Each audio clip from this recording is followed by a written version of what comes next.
Donc, Margot de Go Body Girl, coach sportif. Tu es située à Paris. Tu fais tous les cours de sport également à distance.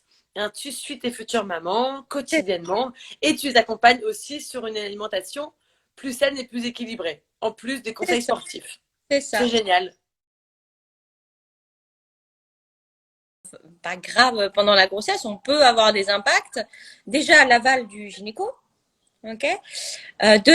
Deuxièmement, la course à pied, si tu avais l'habitude d'en faire 4 fois par semaine ou 3 fois par semaine, tu étais une grande sportive, tu adorais la course à pied, oui, tu n'as aucune raison de ne pas continuer en faisant attention toujours à l'essoufflement.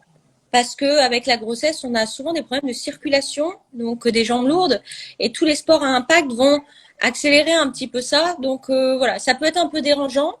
Donc en général, on switch plutôt sur du renfort, sur quelque chose de plus doux. Mais encore une fois, si tu le sens bien, que tu es super à l'aise et que tu avais l'habitude d'en faire, il n'y a aucune raison de ne pas continuer à en faire. Le sport pendant la grossesse, oui. Voilà, tout en s'écoutant, tout en respectant des choses un peu essentielles, pas trop d'essoufflement, pas de risque de chute, pas de risque de coup, pas de crunch. On privilégie le gainage plutôt que les crunchs au niveau des abdominaux et savoir s'écouter au maximum si on est fatigué, même si on est une grande sportive. Si on n'a pas envie, on ne le sent pas, on ne le fait pas, tout simplement. Mais enceinte, le matin, on a souvent des nausées, donc c'est pas le bon deal de ne pas manger. Voilà, il faut toujours manger une petite chose, une biscotte, un petit verre de jus d'orange si ça passe, voilà, quelque chose pour pas être le ventre vide.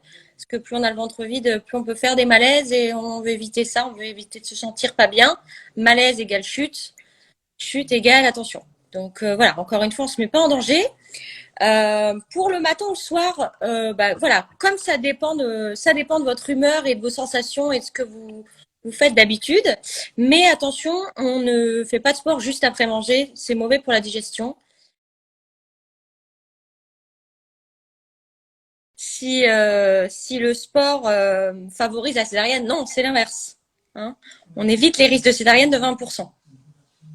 Toujours quand on pratique une activité sportive, parce que du coup, il y a moins de diabète gestationnel, parce que notre bébé sera moins gros, parce qu'on sera en meilleure santé, parce qu'on sera plus tonique.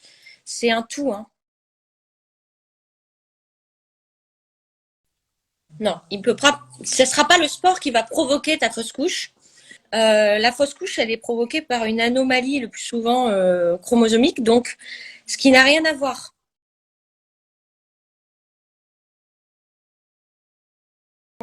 Et du coup, le sport avec le périnée, il faut faire attention parce que il faut bien reprendre le sport une fois que vous avez fait votre rééducation du périnée. Ça, c'est un des premiers sujets essentiels, on va dire. Tant que vous n'avez pas eu l'aval au sujet de votre rééducation du périnée, vous ne reprenez pas le sport. Le périnée, donc on peut le contracter et le relâcher. Donc c'est bien de s'entraîner à le faire pour l'accouchement. Et le périnée, c'est un muscle qui va être traumatisé un petit peu, si je peux dire, pendant la grossesse, parce que le bébé va appuyer dessus avec la gravité et quand il Et va être pourquoi? placé, plus le ventre va être lourd et plus ça va appuyer sur le périnée. Du coup, ça va le fragiliser.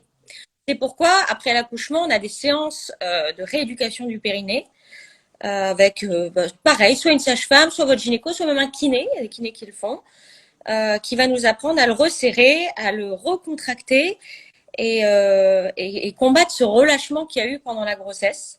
Merci à tous de nous avoir suivis.